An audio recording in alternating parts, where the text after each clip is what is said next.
Can you imagine if you hadn't played the games and this is what you thought the relationship between Master Chief and Cortana was built on? The character's almost entirely the same. A little bit different. Yeah, you don't say. At this point in the series, Cortana is more or less a spy for Dr. Halsey. What's your view on the relationship between Master Chief and Cortana at this point? It was interesting trying to justify, that's not really something I've had to do playing this role, is justify her existence, justify her presence in his life. The relationship is almost nothing like it is in the games whatsoever. Cortana, much like Chief, has way more personality in the games than she has here. Other than being voiced by Jen, the character doesn't seem to share anything close to her counterpart. They absolutely did not provide nuance to Cortana. What is this stuff? Knowledge, a birthright from an ancient civilization. This AI is its custodian, and she has chosen you as her couriers. Mankind is outmatched. When Reach falls, and it will fall, our annihilation is all but certain. Unless we can glean from this artifact a defense against the Covenant. A game changer. And what if we can't? An apt question, if there were somewhere else to place our hope. There is not. Meanwhile, Dr. Halsey was going to give me full control of your body. And your mind. You would need to cease to exist. And I would take over. It was always the plan. It's what I was designed to do. Give a little more nuance to Cortana and why she was created. no, it's the exact opposite of that. She went from humanity's only hope to something created to control Cheeks. What an upgrade. Of all the ways you could have explored the relationship between these characters, this is possibly the worst direction they could have taken. The chemistry between Master Cheeks and Cortana is about as engaging as waiting at the DMV. You can tell poor Jen is trying to inject some personality into these lines. Do you have any input when it comes to dialogue? And are you ever like, okay, Cortana would never say this? I don't know that I would say it quite that way. I definitely had some moments where I said, can we try it this way? Can we maybe do this? Can I maybe say this instead? But unfortunately, it's the old saying of polishing a turd. And before anyone tries countering with, well, the whole point is building up to that relationship by the end of the season. is it?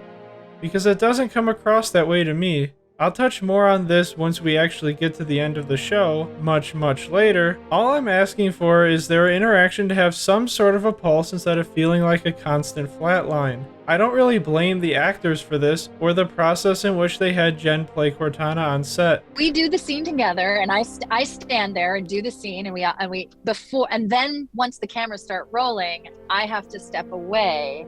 And I'm generally just off camera. I'm right, I'm as close as I can get to the scene. Steve Downes and Jen Taylor never met each other before recording Halo 4, let alone acted their scenes together. Yet they had amazing chemistry in the original trilogy.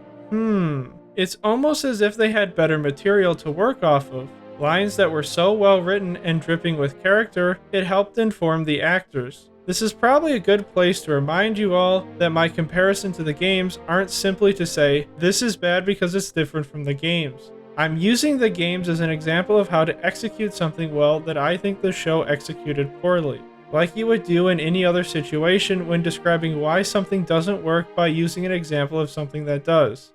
Alright, let's get back to the show. Quan and Soren arrive on Madrigal. Quan starts bitching to Soren despite everything he's doing for her. Even if he was promised to be paid, this is still an unnecessary risk he's taking. Soren sees that Quan is upset and shares some of his past experiences. When I first escaped the Spartan program, I had no memory of anything. My mind was wiped completely. It sounds amazing. What kind of a reaction is that? Why does that sound great to you? Sounds terrible. Is she being sarcastic? But Soren responds to her as if she's serious. Actually, it was awful. Why does the show treat this as if the default reaction to hearing someone say their memories were wiped is a good thing? Why would she, based on everything we've seen so far, think erasing her memory would be a positive? Her whole thing is coming back and continuing what her father started, honoring his memory and what he fought for, his legacy. Oh, it's so we can have an excuse to have Soren talk about his past. Cool. Like the first scene between Keys and Miranda in episode 1, I would be fine with this if it was better set up in the scene. You know, like the job of a writer, to get across the crucial information in a scene but do it in a way that seems natural. Remember back in episode 3 when I said, even with Cortana's guidance, I feel like sticking a combat knife in your spine might be a little risky. Well, now Kai can do it completely on her own, without the help of an AI. Or are we supposed to assume that she's spied on Cheeks naked so often that she has a photographic memory of his backside to be able to know precisely where to cut? And like Cheeks, she does a terrible job of hiding the evidence. I guess when you take out the emotional suppression pellet, the Spartans lose all common sense. Cheeks and the others arrive on his home planet. Once their ship lands, he puts his helmet on.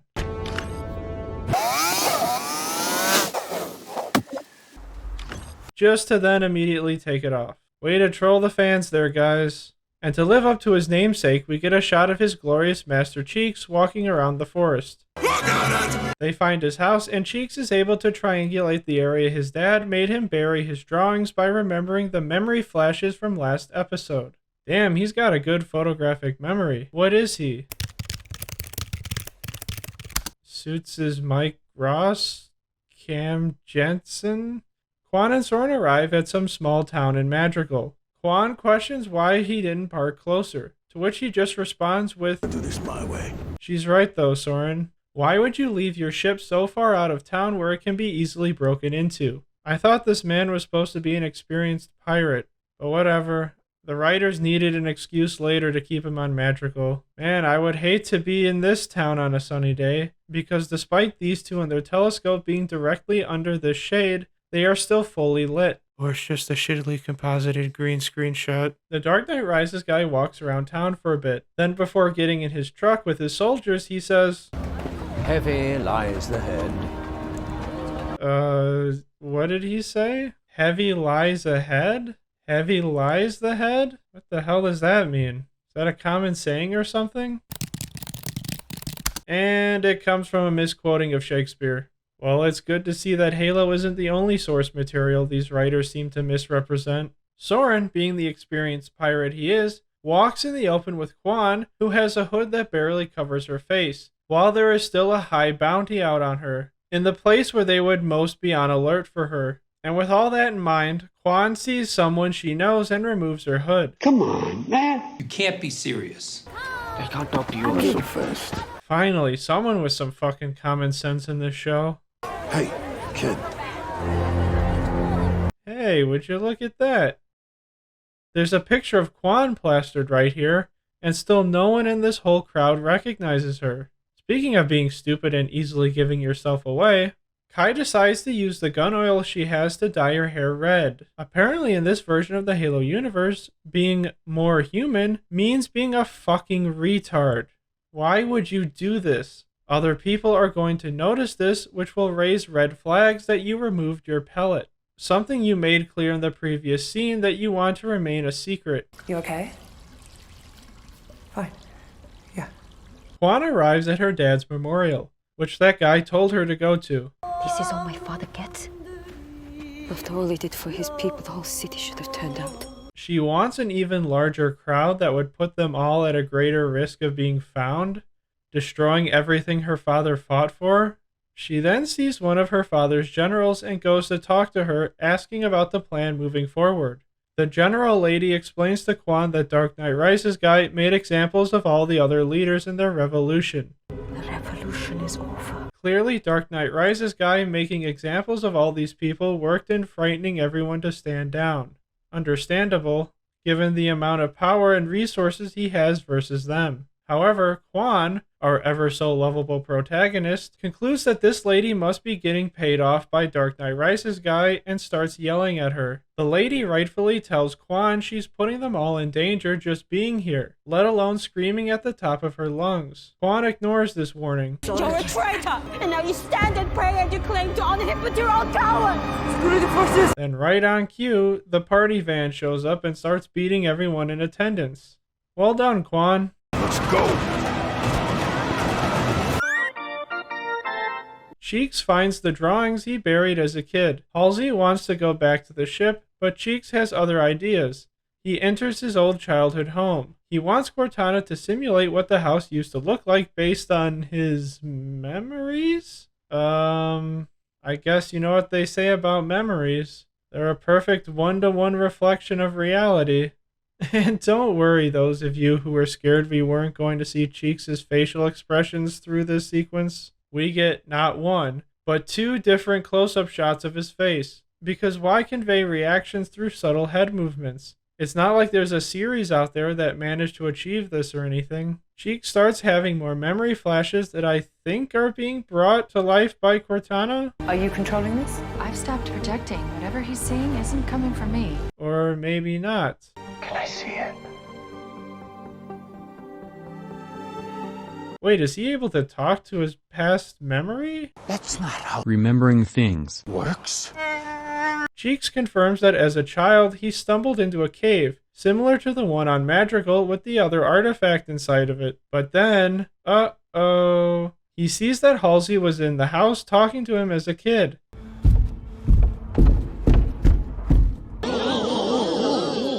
Halsey tries to explain. It's natural.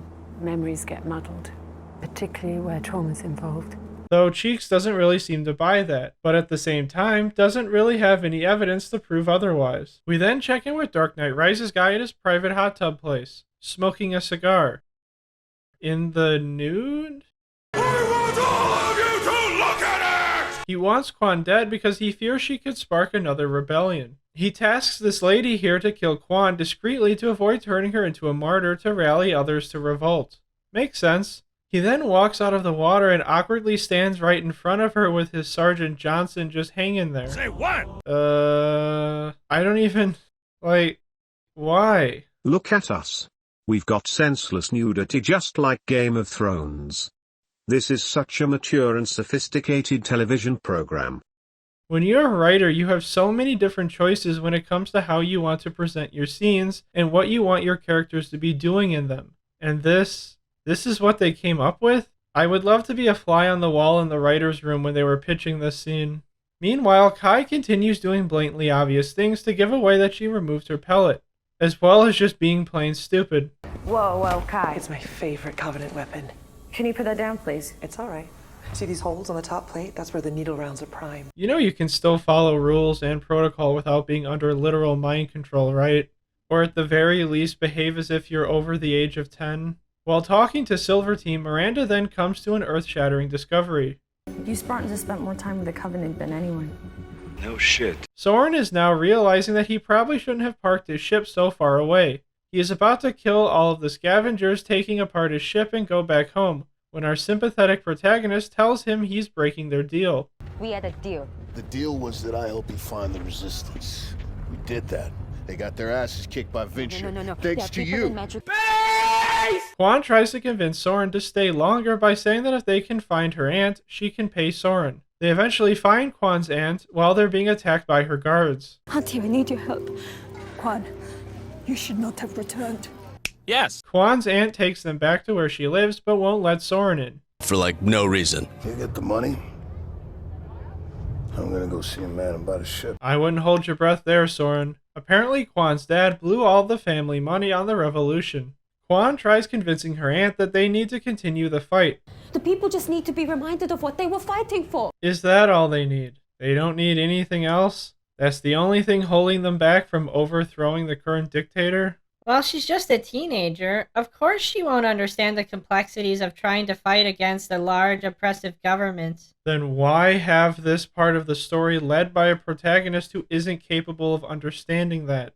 Especially since the writers are so keen on exploring the complexities of war and political power through this character's story. Quan's aunt offers to have her men transport her far away, but Quan refuses. He died to save me. I have to pick up where he left off. Well, to be fair, Quan, he died being an idiot. Quan's aunt explains that her father... Vote for a lie! What does she mean by that? Well... Years ago, before the war, your father visited a group in the desert, mystics. When he returned, everything was different. He returned convinced it was his responsibility to free Madrigal He told me it was the only way for the Hart family's true purpose to be revealed. Our real reason for being on Madrigal. And the reason we fight. According to the desert people. I'm sorry. What? It wasn't enough to make Cheeks a mystical chosen one, but also Quan as well. What are the odds? The assassin lady from earlier arrives to kill Quan, cornering her. But luckily for Quan, her aunt wasn't killed. She was only bitch slapped away. So let's get in the headspace of Quan's aunt here, just like we did for her father in episode 1. So, this assassin chick was skilled enough to get through all of your guards. So hand-to-hand combat probably won't be the way to go. Plus she has a weapon. Luckily, her back is turned to you, and she isn't aware that you're still conscious, which means you have a little more time to make a move to help Quan, especially because the assassin chick has stopped to chat with her, asking where Soren is, which should give you enough time to grab something like this candle holder here or any other object in the room that you can use to deliver blunt force to the back of her head. So with all this to consider, what does she do? She grabs her, then dies. Like brother, like sister. I guess the stupid gene is strong in this family. Really makes you wonder why, under their leadership, their revolution failed.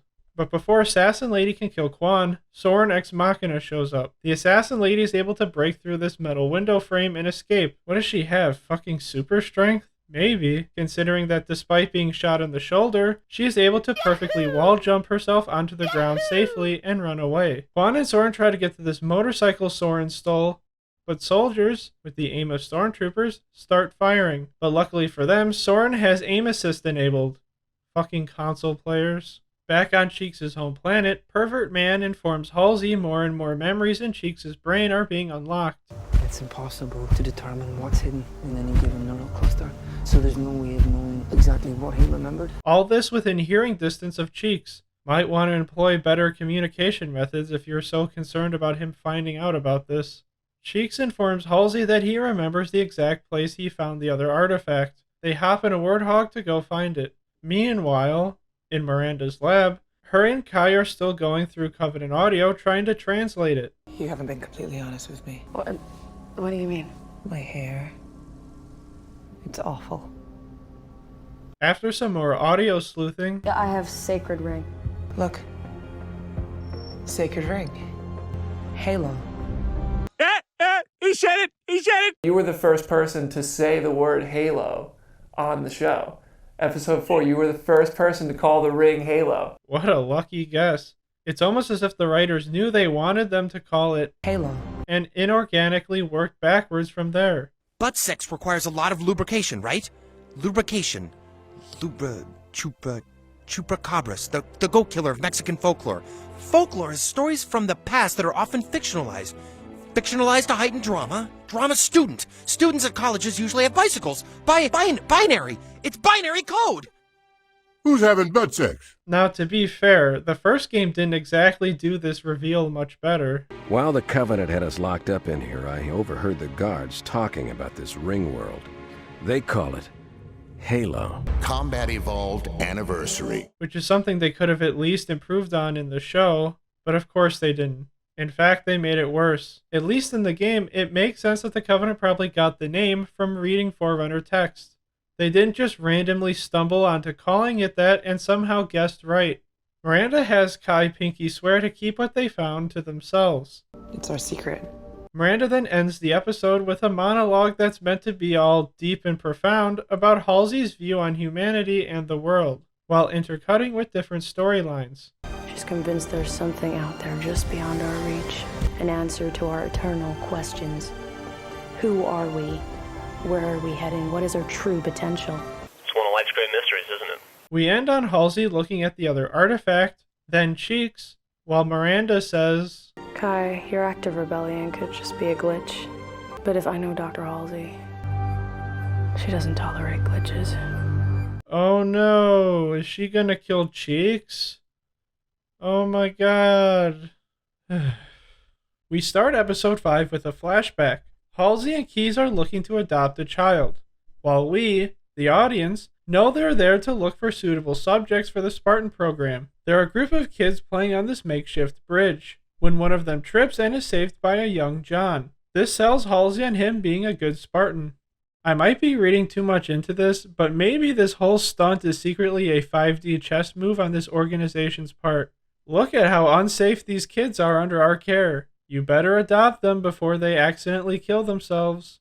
What do you think of our little school? We end the scene with Child John and Keyes looking at each other as we flash forward to the present day. The UNSC are now at the spot where the second artifact is. Cheeks is still standing in front of the second artifact, like we left him at the end of the previous episode. Has he been standing there the whole time the UNSC arrived and set everything up? Hey, don't yell at Homer, just because he's a little slow. Something was said. Not good. What was it? Don't yell at Homer! No, that's okay. What was it? Slow? They called you slow! How dare you call me that? Hey, Homer, you still here? Boy, you are slow. Something said. Not good. Get the hell out of here! At least he still has his helmet on. Soak it in while you can. Cortana explains that analysis of its field physics suggests the energy it can produce is far greater than that of the magical artifact. Not surprising, considering its size. That's what she said! so Halsey wants Cheeks and everyone else to stay away from the artifact until she runs more tests. There's a serious safety issue for you and for others. Probably a way for her to prevent him from touching it and remembering more things about his past. At least this is a little more subtle than her previous efforts. We meet up with Quan and Soren. It appears that their motorcycle has broken down. Well, that's just great. Nice work. As charismatic as always, Soren desperately wants to get to a transport ship and get off of Madrigal. Quan still refuses to go, saying that I'm going to free Madrigal even if I'm the only one left to fight. Good luck with that. Soren handcuffs Quan to the motorcycle and takes off to go Find us another set of wheels. Not the smartest plan, but I guess he doesn't want Quan getting herself into trouble while he's gone. Miranda meets up with Halsey at the second artifact. Miranda asks that she not break the see-through substance that covers it yet. She wants to study it to see what purpose it might serve due to the fact that it's unnatural. However, Halsey just ignores her. Damn, that's cold. We then cut to what I think is a mission briefing, while Kai asks this guy, Do you ever wonder what they want? Who? Covenant. They want what's in their cave. Yeah, but what do they really want? To kill us, like we want to kill them. Do you ever wonder why? No. You ever wonder why? You never wonder why? I wonder if all that gun grease in your hair didn't seep down into your brain, asking me dumbass questions like that. After that, Cheek sees Kai and Based Spartan exit the tent. Oh yes, I noticed that too. It's a nice color on her. Cheeks confronts Kai about taking her pellet out, which makes you wonder, if Cheeks can piece together that she removed her pellet simply by looking at her hair, why no one else seems to have too? Cheeks isn't happy she removed her pellet, and for that reason, I can't clear you for combat, Kai. and lists his reasons, which all also would apply to him. You moved your pellet? If I'm so dangerous, what's that make you? That's the first good question you've asked, Kai. I wonder what his response will be. Oh, nothing. You moved your pellet? If I'm so dangerous, what's that make you? Something said. Not good. The Covenant, 4 episodes after the artifact was found on the planet, are back on Madrigal searching the caves that the first artifact was found in. Are they back to attack the rest of the human presence on this planet? Nah, that'd be too interesting. All the scene really serves is to recap what the Covenant's goals are.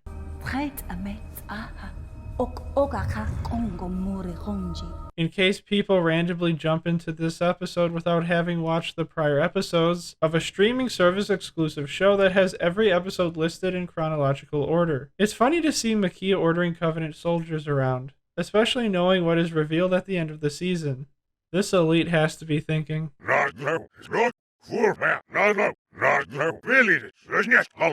Quan is trying to move the motorcycle with little success. Hey, probably not a good idea to move too far away from where Soren left you so he can find you when he comes back. You don't appear to be able to make it to any town, and he's your only hope of transportation. Plus, even if you make it to a town somewhere, you are still being hunted by the planet's government. You entering a town while handcuffed to a large, hard-to-move object will only make their job easier. She finally gives up and tries to break the cuffs.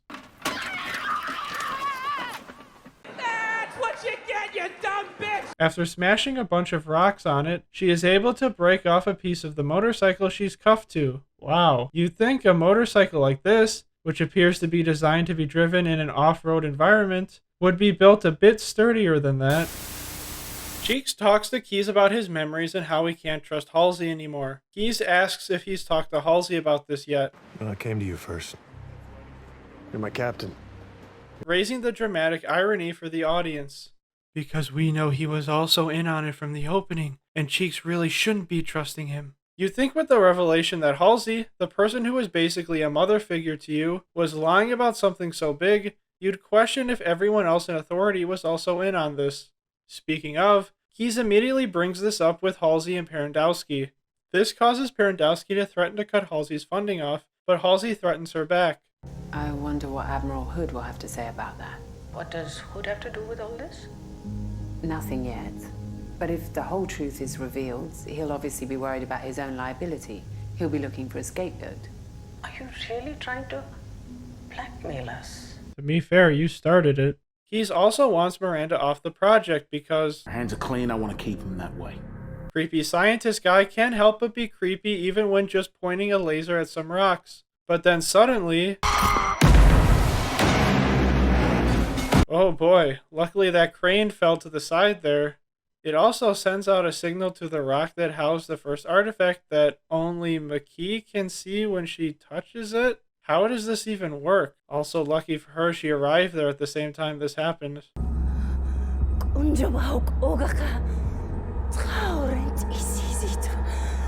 Okay, but do you have like specific coordinates? How is you seeing it going to help us locate where the actual planet is in relation to where we are in all of space? Cheeks runs in to see what he can do. He confronts what is causing the problem and immediately takes off his helmet. Told you it'd get more comical. But for some reason, as soon as he takes his helmet off, it fixes the problem? By that fact alone, you can tell that this was an invention of the show's writers and not taken from the games. Miranda confirms that the noise coming from the artifact was a signal, communicating with something. Keyes then informs Miranda that she's being taken off the project. She doesn't take it well. Sorry, Miranda. You were only here to foreshadow that Weirdo the pervy science guy should be careful with that see-through substance before breaking it, and also to get put in danger later in the episode. Cheeks starts asking Cortana to look into his adoption. Cortana reminds him that the files were lost, to which Cheeks replies, I wasn't lost. I'm right here. Shockingly, that doesn't help. So Cheeks walks over to the second artifact to touch it and try to get more memories back. He remembers his abduction and Halsey literally injecting him with a syringe to knock him out. You'd think Halsey wouldn't personally be there and any of these guys could have injected him with whatever that was. Halsey comes in to check on Cheeks. Look at the way his head looks in his suit. It looks like a little kid wearing a snow jacket 2 sizes too big on him. Halsey tries to calm Cheeks down, saying that once they get the artifact back to Reach, she'll explain everything. But it doesn't seem to be working because Cheeks tries to Falcon punch Halsey. But Cortana knocks him out midair and somehow kills his forward momentum, causing him to immediately come crashing down to the ground. Shutting down neural bridge.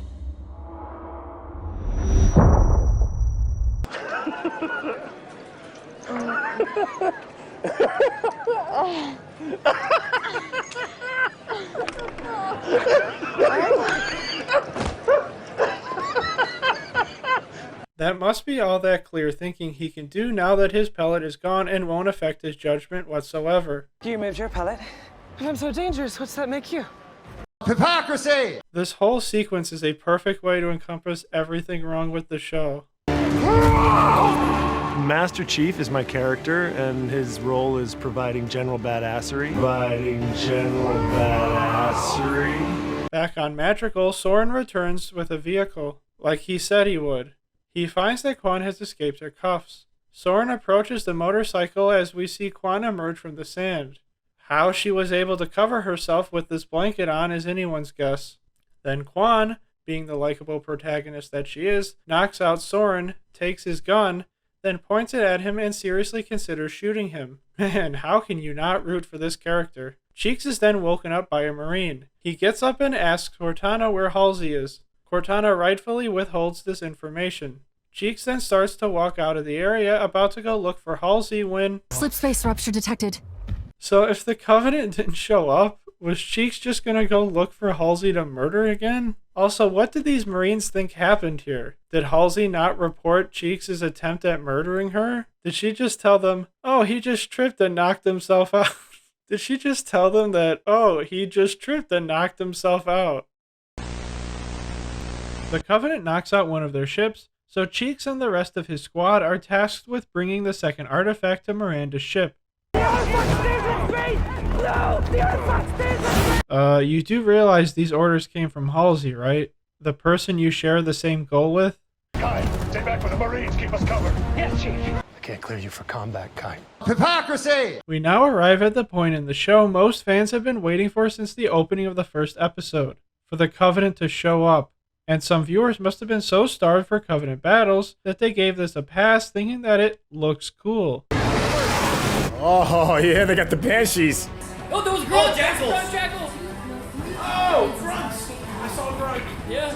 Look at all the fucking, all the grunts. We've been playing Halo, and we know all these enemies, yo. Oh my god! Oh my god! Super Combine was so cool! That was so good. Oh. You got misted, dude. Oh my god! Switch to secondary. I know how the game is played, Cortana. I know the game is played, Cortana! Yeah! Whoa! That's gonna be a problem. What is that? Holy shit! He's got a hammer. Oh, this is so cool. Oh, do it! Oh yeah! Holy shit! Yo, he's so... Nah, that shit was hot. Oh my god. This shit is crazy. This looks so stupid. He's just hanging on. That's not steering. But he's still holding on. He's still holding on when it full. This bloody show. He just gets up and brushes himself off. He's right in the center of the... And ready? He just like, he cricks his neck a little bit. Oh yeah, I'm fine. Oh, that's Tuesday morning for me. Dumb. Look, credit where credit's due. On the surface, the action is fun to watch at points. And this little moment here reminds me of Chief. Mind if I try? I mean, out of character for Cheeks in the show, but I could totally see Master Chief from the games delivering a one-liner like this. For a second, I'm almost tricked into thinking I'm watching something related to Halo. Unfortunately, all the hard work that went into this set piece is ultimately rendered meaningless thanks to the story that surrounds it.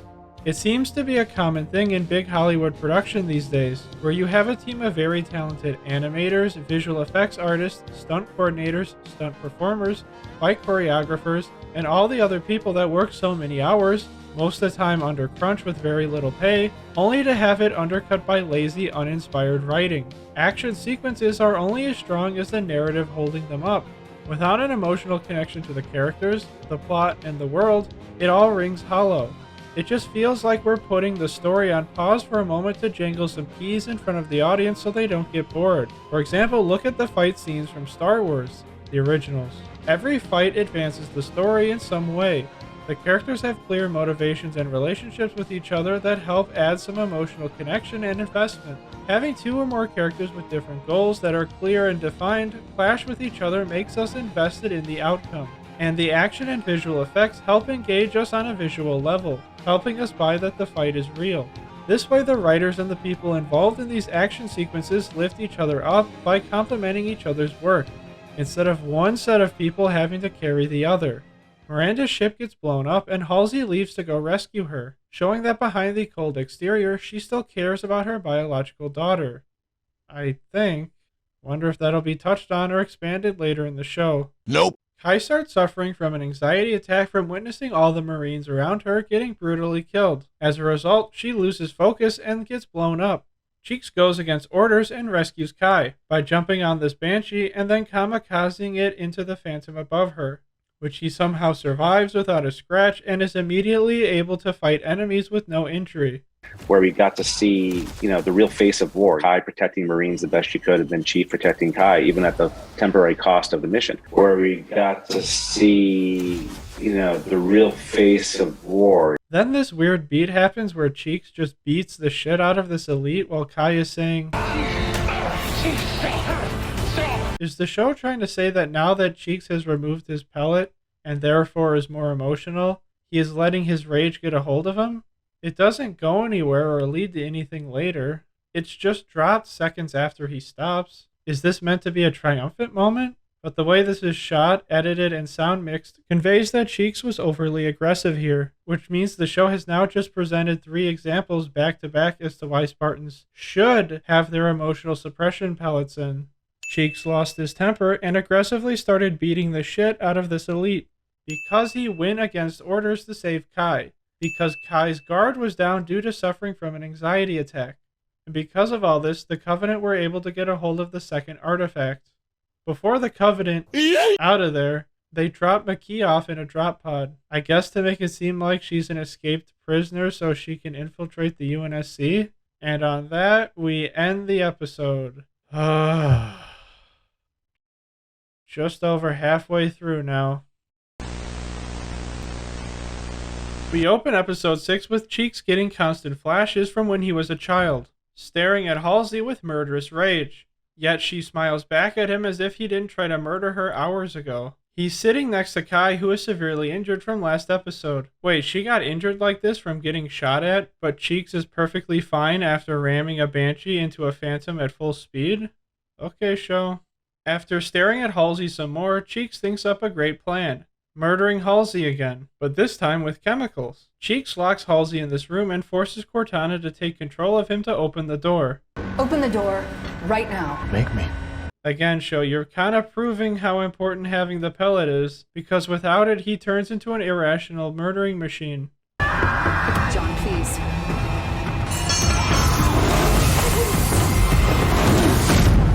Cheeks tells Halsey not to get too comfortable because he only did this to test Cortana's limits and how much she can control him, warning her that... I have no plans to save you from what's next.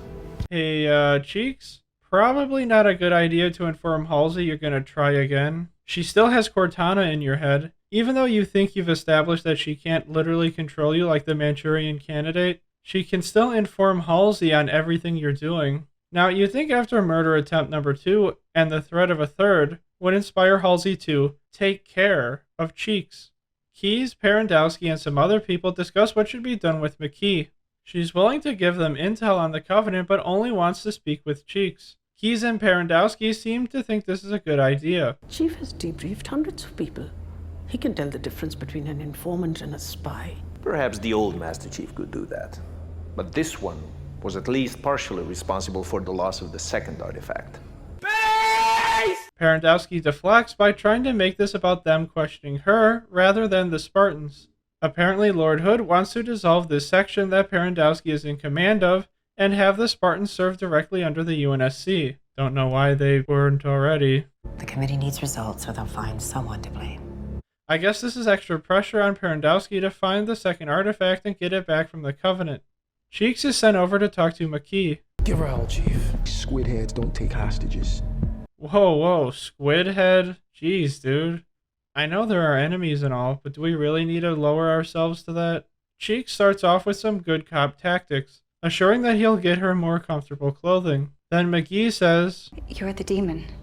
Okay, this is something I'm confused about. Why is Cheeks singularly picked out and given that label? In the main universe, the answer might change based on who you ask and how much Halo lore they've consumed.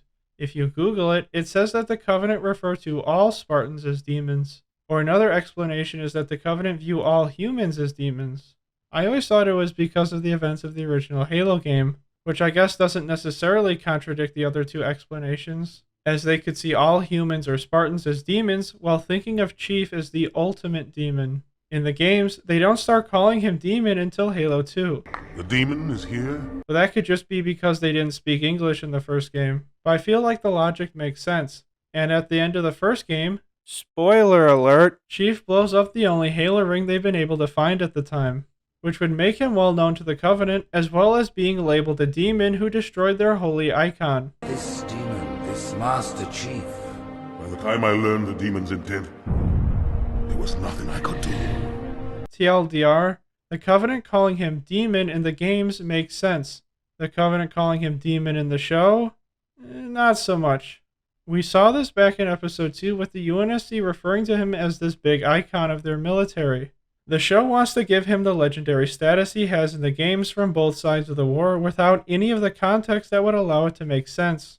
Cheeks questions McGee some more. All she gives up is a planet name. On a planet called Raskotska. In the star system you call Aspero. Cheeks then turns bad cop and gets aggressive with her. Tell me why I should trust you. Very good, Cheeks. And what will her response be? To start talking about how she's like Cheeks and that she is also a blessed one. Cheeks starts getting flashes to the crazy guy from episode 2 calling him a blessed one and saying that he doesn't know what he is. Then he starts freaking out and leaves. Once he calms down, he'll go back in and try to get an answer to that question. Right? We are then taken to some evaluation of Halsey. This is a bad idea. The committee needs a scapegoat. I'm giving them one. What the fuck is that? Who the fuck are you? And what the fuck is happening? What technology is this? This guy clearly can't see them, but can Halsey? I'm guessing not. Does this VR thing exist in the books or something? How does it even work? Wouldn't they need some sort of video and audio recording device to be able to put themselves in this? Wait, how does this little device they put on their foreheads allow them to see and hear all of this? Does the immersion break if they open their eyes? Is this little device thing able to lock onto their heads? Or is it being held up by gravity, and that's why they have to lie down in these chairs? So many questions. It's a fictional sci-fi universe. They can do whatever they want. This device is so cartoonishly stupid that I could totally see this being something Rick has in Rick and Morty. The difference is that show is a comedy, where the stakes of the story aren't built upon how grounded or practical the sci-fi devices are. If Rick had a little device that you just put on your forehead and you'd be able to see what's in the other room, you'd be less likely to question it. But here, this show needs to be able to maintain dramatic stakes, or at least it should be trying to. And here I thought episode 6 would be the easiest episode to get through. Don't know how I overlooked this in my first viewing. Wait, Keyes goes to remove the thing before even opening his eyes. Does the device prevent you from opening your eyes? Even though he can move his arm, fuck it. I'm not getting any answers to these anyway. Before the interview goes too deep, Cheeks enters. Round 3. Fight! And for some reason, Halsey doesn't fear the fact that a man who attempted to kill her twice and threatened to finish the job last time just entered and asked the one person who could be a witness to leave. The one witness as far as she knows. Though, to my surprise, he just sits down and asks her why she did what she did. To which Halsey just goes on a generic, cliched, sci-fi scientist monologue about needing to evolve the species. I was planning the future. Natural evolution is failing us. Human beings are still hardwired for conflict and selfishness, John. I knew years ago that if we were going to survive, we needed a force. Any challenge to the status quo is always thought to be mad, bad, and morally reprehensible until people see the benefits. Who knew? When you're fighting an existential war, people don't ask too many questions. But I'm not done yet! If you thought Cheeks bursting in during Halsey's interview was inconvenient for Keyes and Parandowski, Miranda then just strolls into the room and hooks herself up to the VR surveillance hologram thing. When Miranda joins in, Keyes tells her that You're not authorized to be here. But then Parandowski, Keyes for some reason. Why? Cheeks and Halsey can't hear you, right? In fact, no one can hear him. He's not physically speaking in the outside world. You have to get in there and stop this. If we interrupt him now, he's going to think we're complicit. Does she think Keyes telling her to get out would look suspicious? As opposed to letting her hear Halsey's potential admission to everything they did? I would say it's probably better to look suspicious than have that suspicion confirmed. Wait, if she doesn't have authority to be here, then how did she get in? Did you guys not lock the door? Or at least put guards outside? Jesus Christ, you guys deserve to be caught being this stupid. You're almost lucky it was Miranda who came in and witnessed this, because anyone else would have absolutely used this against you guys. Holy fuck, can't there be one thing in this scene that makes sense? Oh, sorry, I forgot. The reason why Parandowski shushes keys is so we, the audience, can hear the exposition from Halsey. And story-wise, this is the timing the writers wanted for Miranda to hear what Halsey did to the Spartans. Now it all makes sense. I can't believe I didn't think of that before. So Halsey exposits about kidnapping all the Spartans as kids, replacing them with a Flash clone. No, not that one. Then those Flash clones would slowly develop symptoms that would lead to their deaths, removing any suspicions the parents might have if they had just kidnapped the kids without replacing them. Halsey then starts trying to appeal to Cheeks by saying that he has a special connection with this thing that we're calling the Halo, and that Cheeks can be the one to lead them to the ring and help advance the species, even though she doesn't know what this thing that we're calling the Halo even is and what its purpose might be. Let's finish what we started. I'll finish this fight without you. Let's finish. I'll finish without you. Cheeks then orders Miranda to check if McKee can really interact with the artifact, then questions where Cortana's loyalties lie. Dude, where do you think? What do I do now? Go solve problems. Galaxy's full of them. I get the symbolic meaning here, but you do know she's in your head, right? She's not actually on the other side of the elevator doors. Cheeks' whole story this episode feels a little out of order. Like the events should be arranged differently. You'd think the scene of him sitting down with Halsey and questioning her would come before the murder scene, both character motivation and story structure wise. You'd think hearing Halsey's rather cold explanation for what happened would cause him to become more emotionally unhinged, motivating him to want to take more drastic measures, and it could explain why he starts breaking down when questioning McKee. When it comes to plotting out stories, typically, each scene should be important to the scene that came before and after it, with each scene leading into the next, instead of a bunch of events that just happen because the writer has a checklist of things that they want to have happen. What should happen between every beat that you've written down is either the word therefore or but. It should be this happens, and therefore this happens. But this happens, therefore this happens. You see movies that you're just watching, it's like, this happened, and then this happens, and then this happens. That's when you're in a movie just going, what the f am I watching this movie for? Like Trey said, it's those two, but, because, therefore, that gives you the causation between each beat, and that makes that's a story. Cheeks tells Kai everything he's learned about the Spartan program. Kai wants to see if she can track down her parents, but Cheeks says that Halsey wiped their records. Everything she told us was a lie. Not everything. We're still Spartans. What the fuck does that even mean? Meanwhile, Parandowski removes Halsey from her role, giving it to Miranda. She's doing this so the committee stops looking into their operations, preventing them from finding out about the true nature of the Spartan program and her involvement in it. John gets justice. The committee gets their scapegoat. And you get to continue your research. Halsey acts as if Parandowski just checkmated her, when she has all the leverage. Something she flaunts earlier in the scene. You admitted everything to the Master Chief. Everything except your involvement, but I have the records to prove that. Parandowski's only response to this is, well, I'll bet you won't want to go to jail, though. But I'm willing to bet that's not how you'd like to live. But, like, neither would you. Halsey should be playing chicken with Parandowski. What does Hood have to do with all this? Nothing yet. But if the whole truth is revealed, he'll obviously be worried about his own liability. He'll be looking for a scapegoat. Are you really trying to blackmail us? Because Parandowski has just as much to lose as Halsey. But instead, Halsey just accepts that she's been trapped and reluctantly goes along with it. Back over at Mickey's cell, Cheeks and Miranda are there collecting blood from her. Hey Cheeks, want to ask her that question again? The one she never gave an answer to? No? We're moving on from that? Awesome. Miranda asks if the Covenant gave her those scars. You want to know how I got these scars? This causes Miranda to start talking about... A few days ago, one of our ships was attacked by a Covenant corvette, identical to the one you escaped from. The entire crew was slaughtered. I'm very sorry to hear that. It was a voice speaking and saying Haley. How strange. The same kind of Covenant ship, you say? Cheeks' hand starts twitching, so he leaves.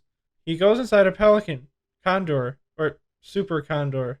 You know, if they want to make that distinction, how come we never see any Pelicans or regular Condors? Also, surely there's a medical facility inside the base he can go to check this out, instead of having to walk all the way to a hangar or landing area to get a medical diagnosis. Then all of a sudden, Quan appears as a hallucination. For, like, no reason. I guess to remind us that Quan still exists. Remember her? That great character we're all rooting for? Wonder if she's pulled that trigger yet. Oh well, no one really cares anyway. Halsey and the creepy pervy scientist get done moving into whatever this place is. He asks what Cortana will do now, since they've been locked away from her and Cheeks doesn't trust her. What does an artificial superintelligence do when it has nothing to do? She finds her way home. I've spent the last 30 years designing foolproof firewall architecture. I've built quantum screening routers and trapdoor proxies. I mean, there's no way even Cortana can escape the FleetCom network. I didn't design Cortana to give up. That was easy. Miranda pops in and Halsey tries convincing her not to do any further experiments on the artifact without her, because Miranda isn't ready for what comes next, and John is at great risk. Miranda isn't buying her concern and chews her out for the Spartan program, kidnapping kids and all that. Saving humanity at the cost of your own. In order to save humanity, how much of your own humanity are you willing to risk in the process? Halsey tries appealing to Miranda by saying, family, it's just not a concept I believe in. Then why have a child in the first place? Unless birth prevention technology regressed in the 26th century. However, this whole chat was just a way for Halsey to get close to Miranda so she can scan her retinas or something. So she can use them to get access to lab stuff, including Cortana. Cheeks and Miranda cross-reference the blood they got from McGee with his. Cheeks and McGee seem to have a protein in their DNA that no other human possesses. I'm not saying that this is the source of your connection to the artifact, but that gene alignment is remarkably similar. Because over-explaining a special connection to a mysterious force through some shit in your DNA has worked out great for other sci-fi franchises. In all seriousness, this only strengthens my complaints from episode 2 about how the show changed all humans being able to access Forerunner technology to just a select few. The incredible odds that Cheeks was raised on a planet where he lived right next to an ancient artifact, to then be put on a mission where he stumbles upon a second artifact that fits into that first one he found as a kid. Add on top of that he is one of a select few that can even access them. Every human can interact with Forerunner technology would have at least gotten rid of that second layer of contrivance here. Statistically, you're 2 in a billion. By the way, this isn't even getting into why the Forerunners would have designed it this way, and why this special protein was even put in certain humans. The only thing this scene helped was explaining how the device at the start of episode 3 found Blessed Ones, probably scanning for that special protein. Though it does raise the question how the Covenant would know about that special protein only found in 2 in a billion humans. Maybe it was a Forerunner device they found that does that? But I thought only Blessed Ones can interact with Forerunner. Stop asking questions, old man! Cheeks then goes back to McKee and informs her that the planet she said the Covenant would take the artifact to doesn't exist, because the UNSC searched and found nothing. You said you could help. I do want to help. Then start helping! Because of Cheeks' emotional outburst, McGee starts trying to use this as a way to gain his trust. I can show you, John. Take me to the Keystone. It will lead us to its partner. Cheeks then goes back to Miranda and says, But if she could use the artifact to find the other one, maybe I can too. No, we don't know that for sure, and I don't feel comfortable testing Why? you. Miranda doesn't trust McKee, as she shouldn't, and fears that maybe McKee is setting them up, thinking that maybe exposing Cheeks to the artifact might be killing him. But Cheeks disregards this. I need to know. What? What do you absolutely need to know?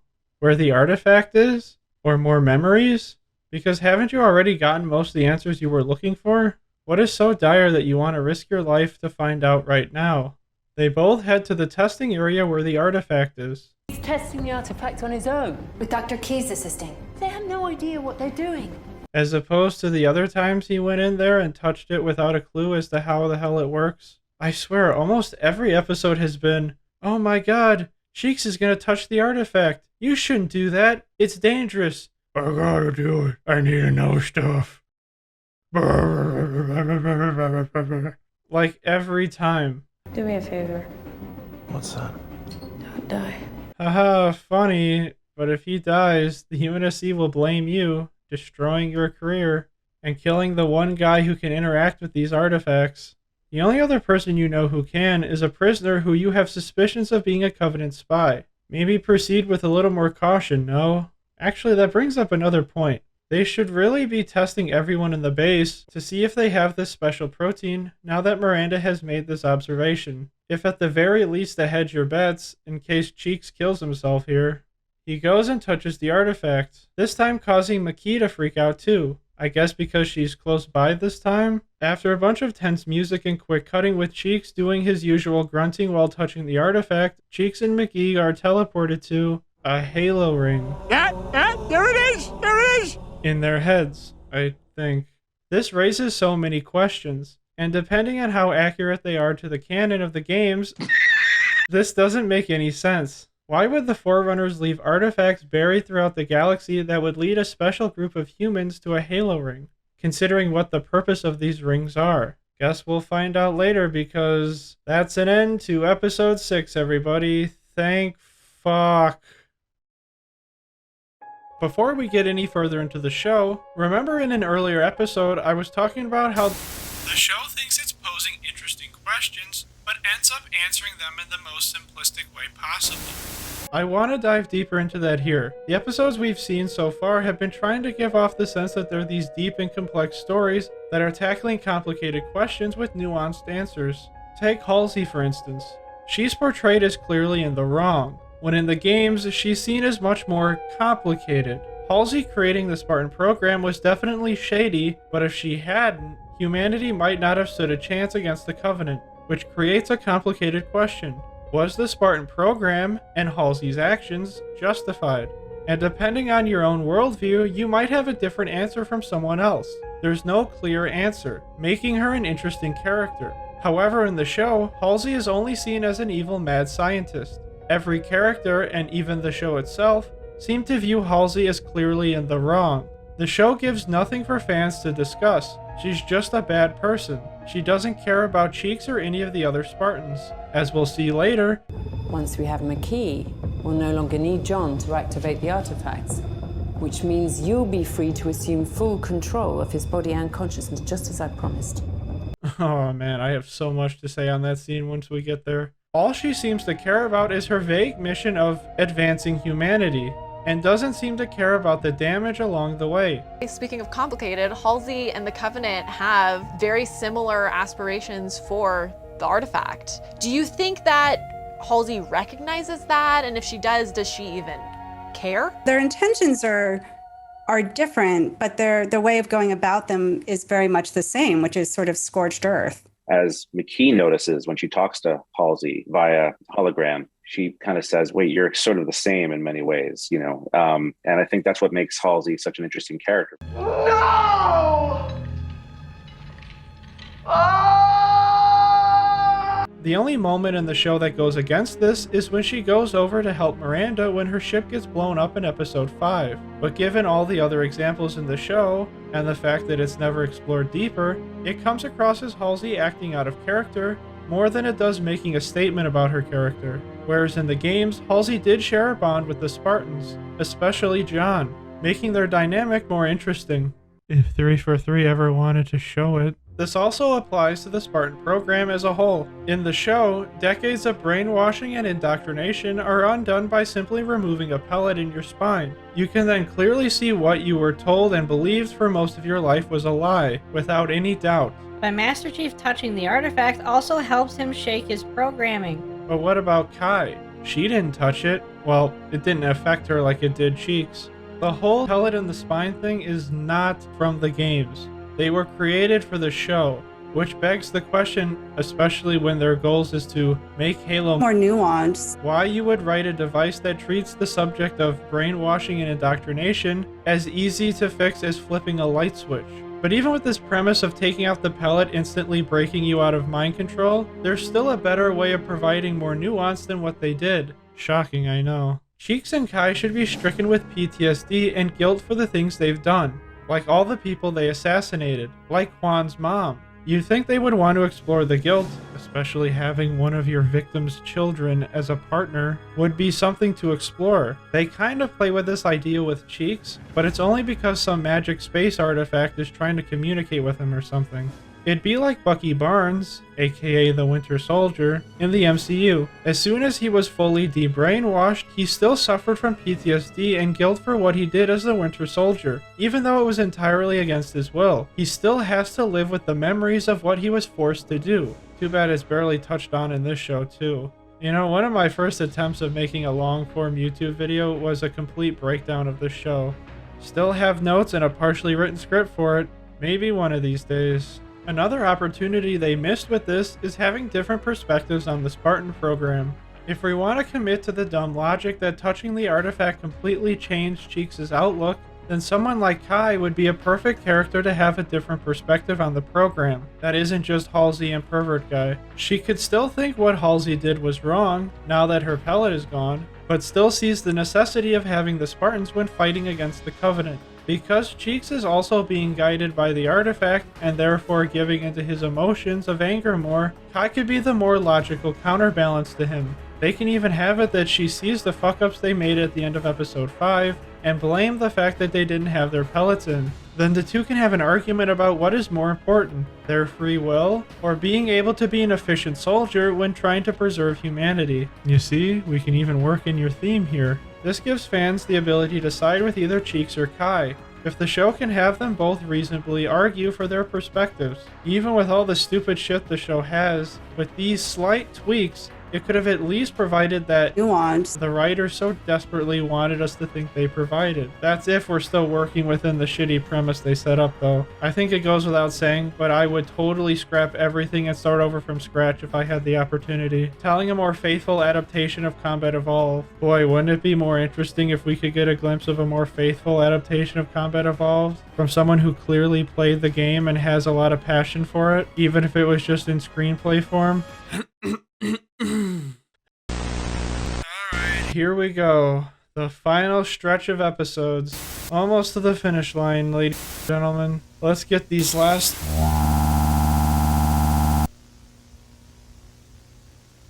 How could you fuck up such an easy setup and payoff? How? We kind of pulled those timelines closer together. You can watch Cortana watching